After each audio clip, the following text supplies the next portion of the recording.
Good afternoon. Before I begin, I wish to express my thanks to Sis Moore and to my hosts for bringing me here to be with you. Monotheism, commonly defined as the belief in only one God, has long been thought to constitute one of the hallmarks of ancient Israelite religion. Roman authors singled out monotheism as one of Judaism's admirable features, and it has been identified as a feature of Israelite religion at least by the 6th century BCE. In several older accounts by scholars such as Albright and Kaufman, monotheism in biblical tradition went back to Moses himself as expressed in the Ten Commandments, "You shall have no other gods before me," Exodus 20 verse 7 and Deuteronomy 5:7. For many, if not most scholars, this view of early biblical monotheism has been overstated, as monotheism would not acknowledge other gods who would be before Yahweh or besides Yahweh in some translations. Commentators have also pointed to Exodus 15:11 as a less than monotheistic understanding of divinity in Israel, since the verse takes note of other gods. Who is like you, O Lord, among the gods? The older view that monotheism is to be traced back to Moses has been replaced by a historical reconstruction that situates the emergence of monotheistic discourse in the 7th and 6th centuries based on the critical density of monotheistic texts at this time and later. Deuteronomy 4:35, "There is no other besides him." Deuteronomy 4:39, "The Lord is God in heaven above and on earth beneath. There is no other." 1 Samuel 2:2, "There is no holy one like the Lord, no one besides you." 2 Samuel 22, "There is no God besides you, according to all that we have heard with our ears." 2 Kings 19:15 and 19, "You are God, you alone, of all the kingdoms of the earth. You, O Lord, are God alone." These and other biblical passages, particularly in Isaiah 40-55, also called 2nd Isaiah, as well as other biblical works, Jeremiah, Nehemiah, Psalms 86, 96, all of these suggest an articulation of a monotheistic worldview in the 7th and 6th centuries, this context and later. The term monotheism is not an ancient term, but a modern one. Although the term monotheist is attested earlier in the work of the Cambridge Platonist Ralph Cudworth, the word monotheism is commonly considered to be the coinage of Cudworth's friend, another Cambridge Platonist, Henry More, who lived in 1614 to 1687.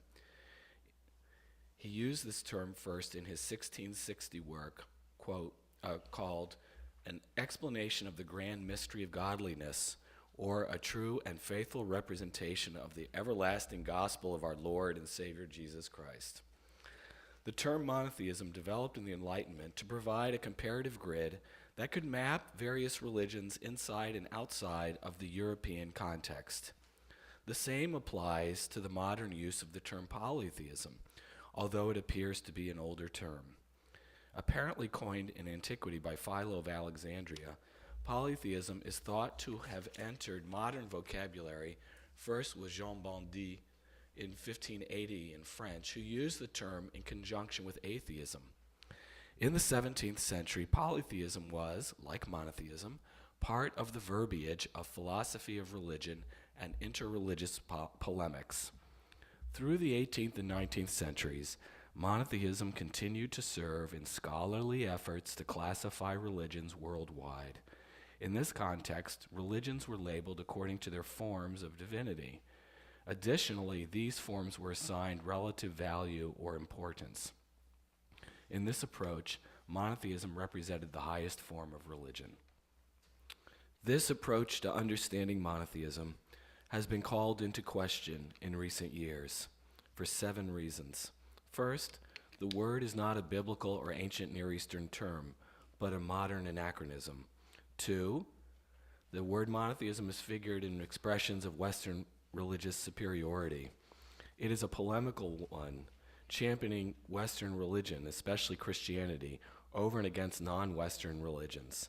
Third, monotheism serves to construct a dualistic opposition with polytheism that has shown a tendency to distort or flatten the ancient data, or at least to overstate the contrast. Fourth, it reduces the understanding of divinity to a matter of form, with insufficient regard for the content of divinity or the social and political context that produce such a notion and the practices connected with it.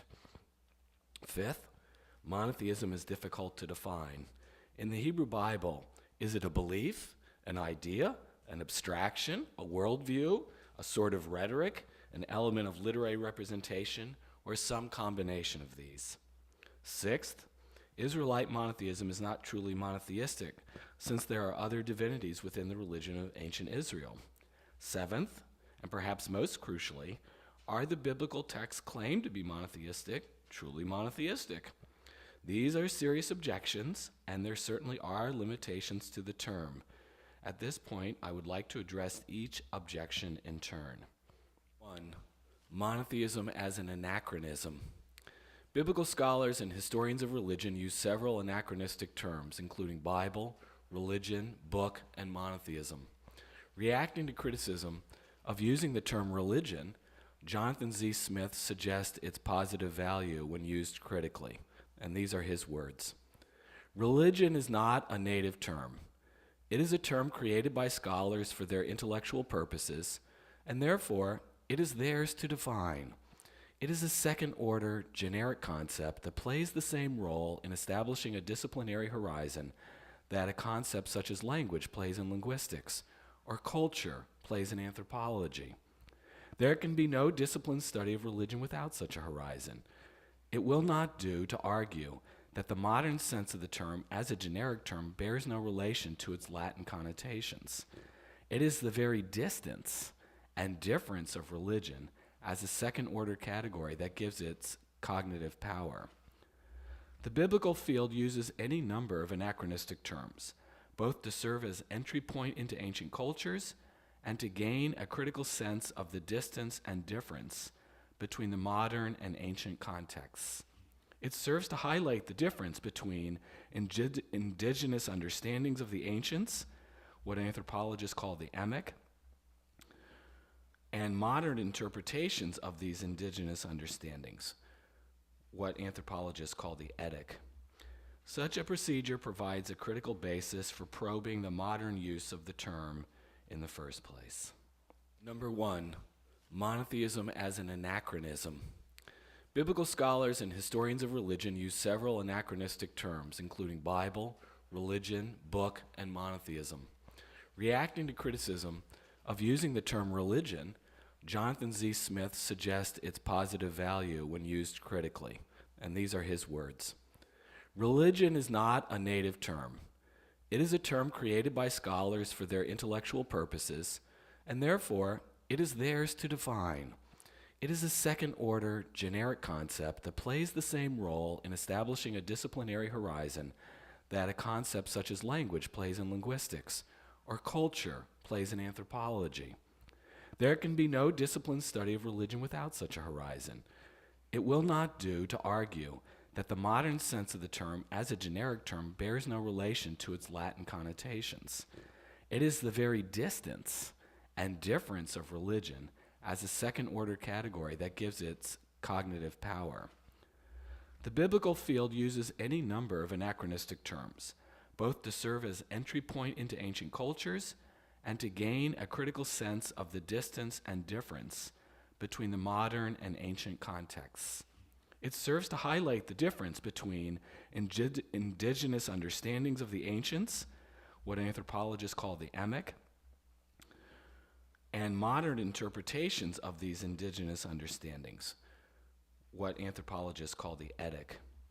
Such a procedure provides a critical basis for probing the modern use of the term in the first place. Number 2, monotheism used to assert religious superiority.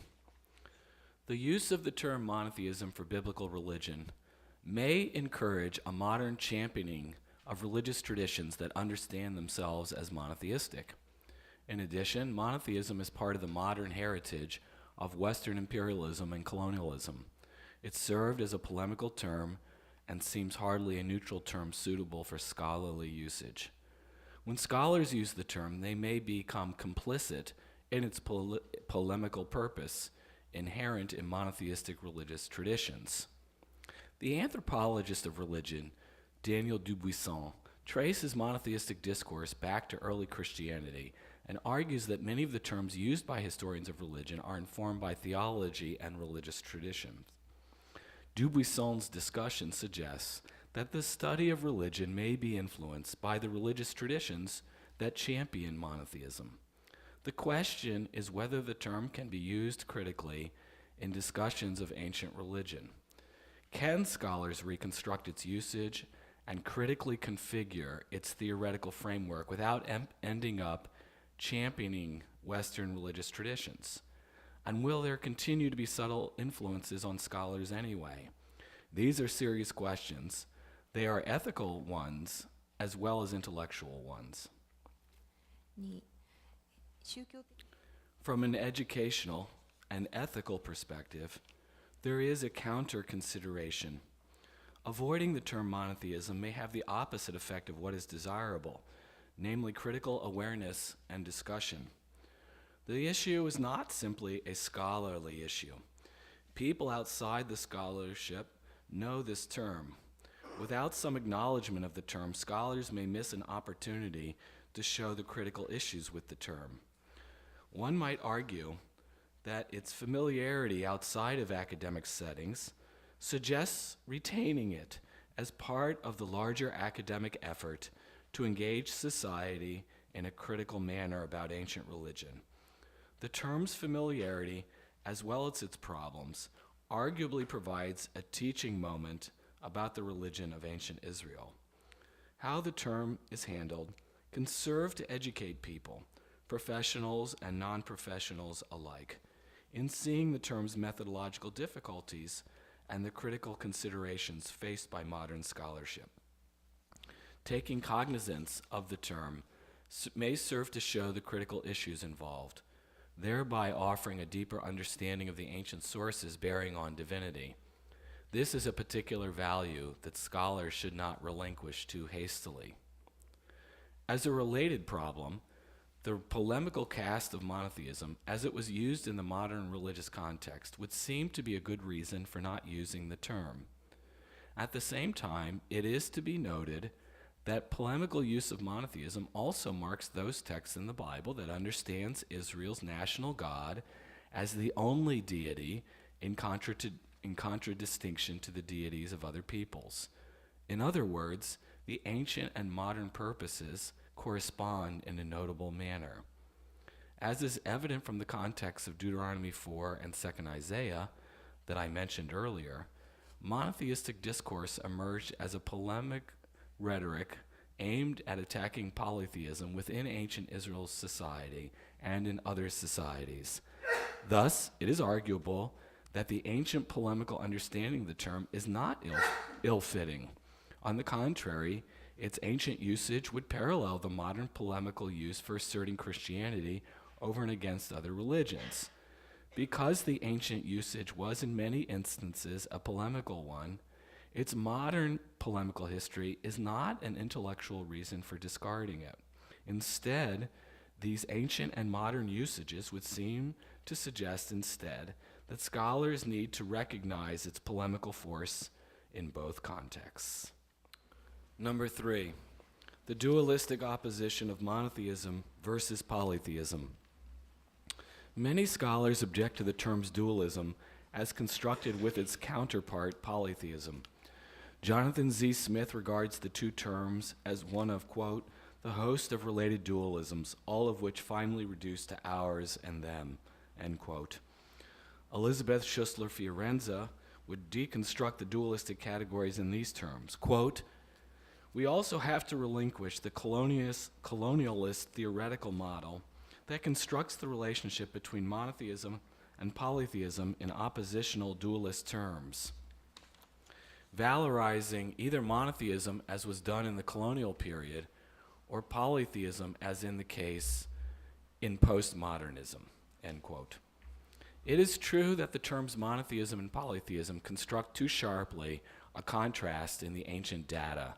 As we will see below, there is something mono, I use this in quotation marks, in ancient polytheism, and something poly in ancient monotheism. Some scholars have noted how the divine council and divine family serve as mono concepts with multiple deities. In turn, scholars are giving thought to the problem of the many within a single deity. Speaking from the opposite end of the theological spectrum as Schussler Fiorenza, Brevard Childs remarked on the way the term monotheism flattens biblical data. Quote, although the historian of religion has every right to employ the term monotheism to the religion of Israel, in contrast to polytheistic religions, the term itself is theologically inert and fails largely to register the basic features of God's self-revelation to Israel, end quote. For Nathan MacDonald, monotheism is an intellectualized or philosophical term of the Enlightenment that does not speak sufficiently to the nature or character of the biblical God. Despite these objections, it may be asked why a single term should be expected to cover the nature or character of any given deity. In short, the past history of the term need not be the meaning that it carries in present or future discussions. As a related objection, it is claimed that in antiquity, monotheism as a term does not make sense until the term developed in opposition to the term polytheism. It is assumed in the scholarly discussions that the use of these terms mars the ancient evidence. Depending on how the terms are used, there is some truth to this claim. At the same time, it is possible to detect the emergence of monotheistic representations of the Bible with older expressions of Israelite polytheism. Deuteronomy 32 is sharply monotheistic, quote, no God, end quote, in verse 21, or, quote, there is no God beside me, end quote, verse 39. Yet this passage contains the older world theology of the 70 gods in verses 8 to 9 in the Greek version and in the Hebrew version in the Dead Sea Scrolls. The opening of the book of Job also uses the older polytheistic mono-concept of the divine council, along with an assumed single God over all. In other words, biblical texts sometimes stand between the older limited polytheism and the new monotheistic worldview. Even Deuteronomy 4:19, much heralded for its seeming acceptance of polytheism or concession to polytheism, seems to be drawing on the older family worldview of the gods of the nations to explain the idolatry around Israel that Israel must avoid. In short, monotheistic texts in the Bible draw on older polytheistic representations of divinity, even as they resituate these within their new monotheistic contexts. Overall, it seems that the objection of the complexity of monotheism and polytheism is suggestive more of an interesting research agenda rather than a reason to discard the terms. Number 4, reductionism of divinity to a matter of form. Discussions of monotheism, especially when it is praised as the cornerstone of both ancient Israelite religion and modern Western religion, reduce the understanding of divinity to a matter of form. In this approach, Israelite divinity is made into a matter of form, that is, what might be regarded as the problem of reducing any phenomenon to an ism, with little or no reference to its content, that is, what may be regarded as truth claims about a divinity or attendant praxis. A similar reduction of form, or to form, informs the uncritical correlation of monotheism with violence. For the ancient context, there is no ancient correlation of monotheism and violence. Both ancient monotheism and polytheism entail violence. In fact, it is notable that both monotheism and polytheism use the same sort of terms of violence known as harem warfare, sometimes translated as the ban. This tendency toward reductionism also is an underlying issue for the long-time comparison of biblical monotheism with the so-called monotheism of the Egyptian king Amenemophes Amenophis IV, better known as Akhenaten. This search was made infamous in modern times thanks to Sigmund Freud. However, the strongly differing content of the so-called monotheism of Akhenaten and Israelite monotheism makes for a dubious comparison. Biblical scholars who use the term monotheism today do not wish to restrict the understanding of any particular deity to the form of theism, but include further understandings about the deity as represented in the primary sources. This has been true for a long time. For example, W.F. Albright and Yechezkel Kaufman did not understand monotheism centered on Yahweh in only general or abstract terms, such as the existence of only one deity. It also included other features, for example, the deity's lack of mythology, sexuality, birth, or death. Despite difficulties incurred by their particular positions, their descriptions show that the use of the term monotheism need not cover all aspects of a deity, but may serve to show a distinctive dimension of that deity's profile. A focus on the form of divinity may also run the risk of ignoring the context of its production or the practices associated with it. A number of scholars, including Nathaniel Levtov and myself, have related the expression of monotheism in 2nd Isaiah not only to its polemical context. In addition, monotheism in 2nd Isaiah should be understood in a broader religious and cultural context involving a corresponding set of social and religious practices. Monotheism is only one part of the study of ancient Israelite divinity. It provides a threshold into a broader social and political context for Israel's self-understanding. Just as importantly, monotheism is part of an inner community discussion that forms and shapes the identity of the text's addressees. Number 5, defining monotheism. Defining monotheism has been a challenging enterprise as the quest for definition has often been shaped by additional concerns. It has served as a religious belief, even, quote, a sublime idea, end quote, used to distinguish and exalt modern monotheistic traditions. It is clear that it is embedded in biblical text as part of their rhetoric. It is also a central element in the worldview being represented. Defining monotheism is no less a problem because the ancient evidence may give the appearance of fitting poorly with monotheism as commonly defined. This is an area for exploration, but it is to be noted for now that definitional difficulty in itself does not seem to be a strong reason for discarding a term.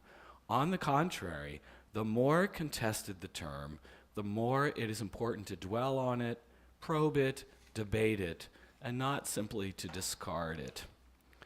This issue is illustrated well by the reflections by the anthropologist Clifford Geertz on the problem of defining the word culture. This is Geertz's quote. Everyone knows what cultural anthropology is about. It's about culture. The trouble is, no one is quite sure what culture is. Not only is it an essentially contested concept, like democracy, religion, simplicity, or social justice, it is also a multiply defined one, multiply employed, ineradicably imprecise. It is fugitive, unsteady, encyclopedic, and normatively charged. And there are those, especially those for whom only the really real is really real, who think it vacuous altogether or even dangerous and would ban from the serious discourse of serious persons. An unlikely idea, it would seem, around which to build a science, almost as bad as matter. Like the word culture and matter, monotheism is no simple term to define, but difficulty is not a reason to eliminate the word from our scholarly vocabulary. On the contrary, it points up a most central aspect in the scholarly discussion of ancient Israel, and thus is all the more reason to study it further, to discuss it, and to debate it. 6, biblical monotheism as a mistaken claim. The claim that ancient Israel is monotheistic seems misplaced, as there are other divinities within the religion of ancient Israel. This objection has gained a great deal of traction in recent discussions. However, the basic issue in this matter is not whether or not Israel's one-God discourse was characteristic of ancient Israel in general, but whether or not it is observable in the texts, in the biblical texts of the 7th and 6th century or later. The issue is, in the first instance, a textual issue. How it did or did not work itself out in Israel's society remains part of the research agenda. A further objection sometimes arises as a matter of definition involving the word Elohim, often translated gods or divinities, and its related forms. In other words, if other phenomena are labeled by this term, then, as the objection goes, there is no monotheism. This approach misses the point about a number of important texts of the 6th century and later.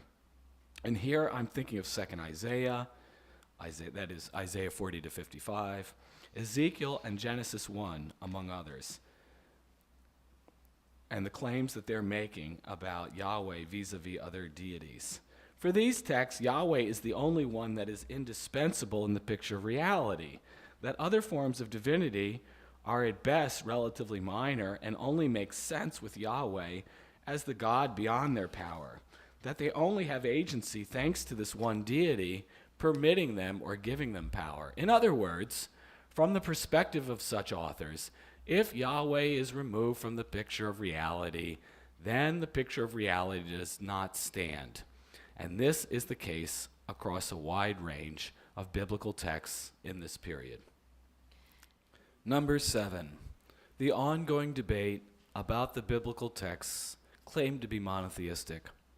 Some scholars object that the term monotheism does not really fit the ancient textual evidence that is said to be monotheistic. Nathan MacDonald complains about the term's appropriateness for characterizing certain biblical expressions as found in the passages cited earlier.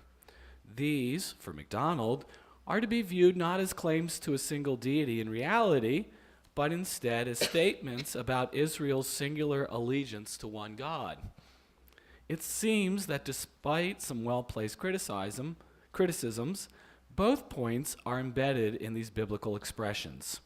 The overall picture in these texts represents all reality as dependent on this one deity. Furthermore, there are other biblical texts that represent other deities as lifeless or missing from the picture of reality. These two presuppose a monotheistic worldview, or what in the next part of this presentation I call one divinity discourse. To my mind, as long as scholars bear in mind the problems with the term monotheism, especially its modern role in asserting Western superiority, the term will continue to help the wider world enter into the important questions of religious thinking that monotheism serves to raise about the nature of divinity, humanity, and the world. Thankfully, more recent scholarly discussions have provided a historical contextualization of Israelite monotheism that helps to counteract the potential abuses of the terms. Beginning in the 1970s, efforts have been made to locate biblical monotheism in the wider context of the ancient Near East. Ancient Mesopotamian texts that represent other deities as the manifestations of one god or goddess came to be compared with biblical representations of monotheism. Biblical monotheism may be situated within the larger context of what I would call ancient Near Eastern one deity discourse. And perhaps biblical monotheism represented a response specifically to Neo-Assyrian and Neo-Babylonian imperial forms of one deity discourse. In several Mesopotamian texts, a number of major chief deities are represented as the embodiment of all the other deities, or the other deities are representations of aspects of the one deity.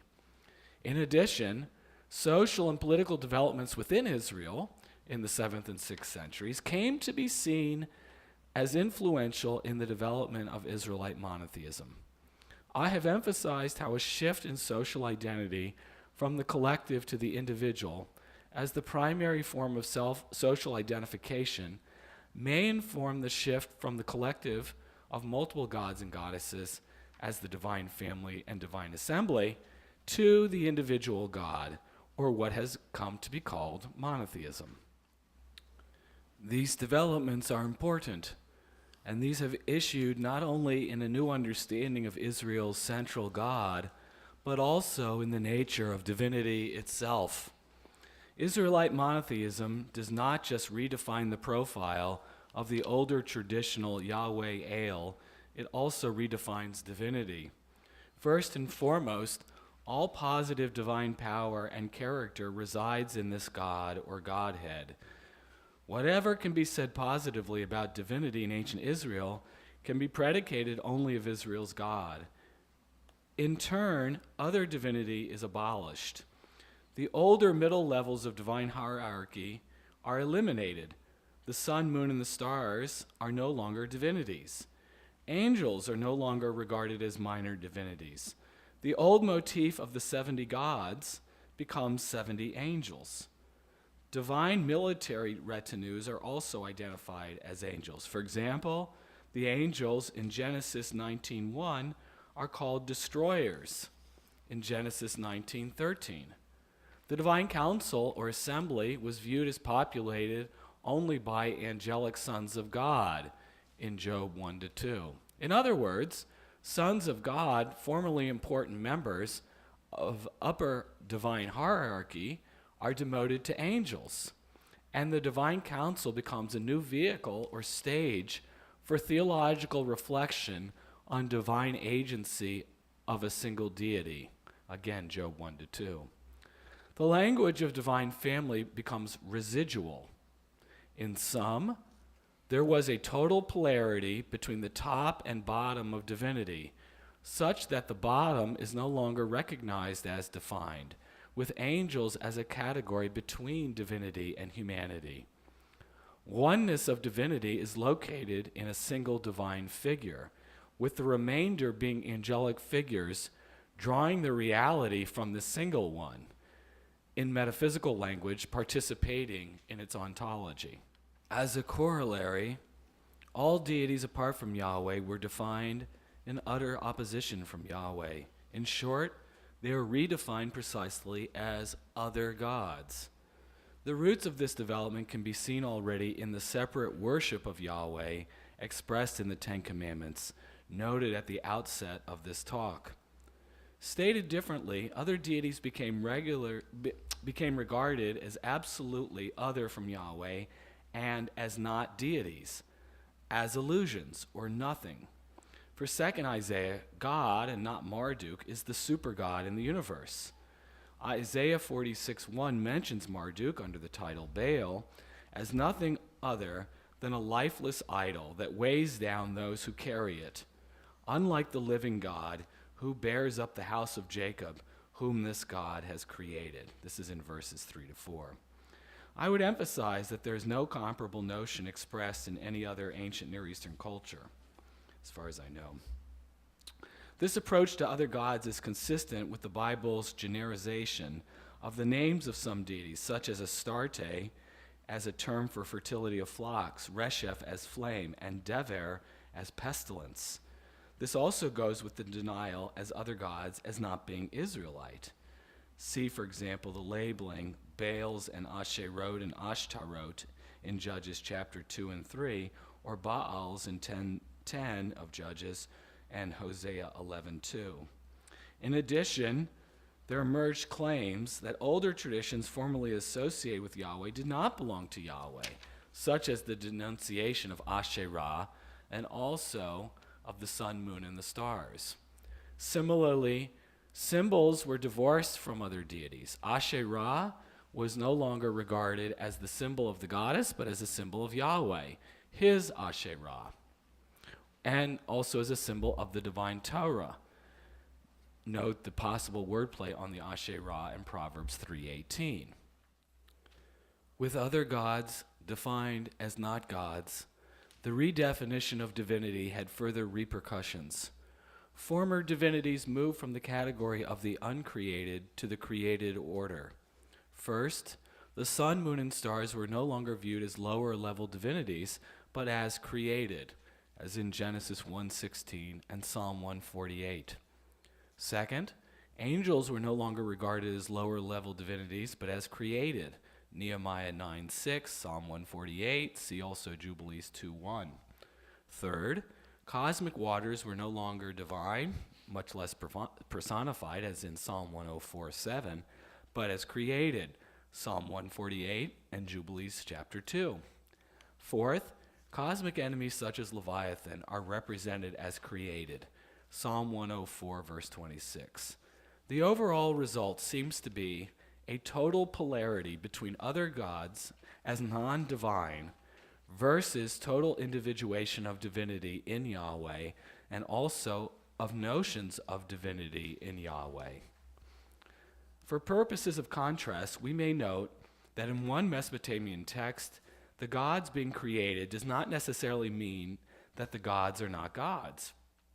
In a Sumero-Babylonian incantation, the god Marduk, quote, made the Anunnaki gods, all of them, end quote. Being created, in this case, does not make the other gods into non-gods. This representation contrasts with the biblical situation where the creation of the formerly divine entities does seem to mark their status as non-divinities, which also fits with the biblical notion of the other gods as non-gods. In biblical texts, being created does seem to constitute a lack of divinity for these beings. On page 18, names of deity and all the roles properly identified for divinity in these biblical representations constitute a single reality of a single deity. The result is not simply a concentration of divine names, titles, and powers in a single deity.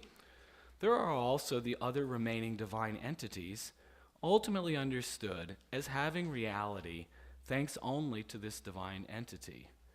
The important corollary of this situation is that the one divine entity bears the range of character found elsewhere spread across a number of deities. And no less importantly, this deity has the range within the divine self or person. In other words, this deity is not more divine only in encompassing various divine characteristics. This deity is sometimes represented as more human than before in encompassing the divine personalities seen across the range of other deities. The biblical God, and here I consciously am not suggesting that this is entirely the same as the Israelite God, seems both more divine and more human compared with earlier versions of this God, and perhaps compared with other deities. If one may speak of a revolution of ancient Israel's deity, it may involve the unity of not only the deity's roles and functions, but also the personality of the deity in the full range of divine and human roles that deities may exercise. There is not only one divine person, there is also only one order of divine personhood, both coterminous in the biblical God. Thank you.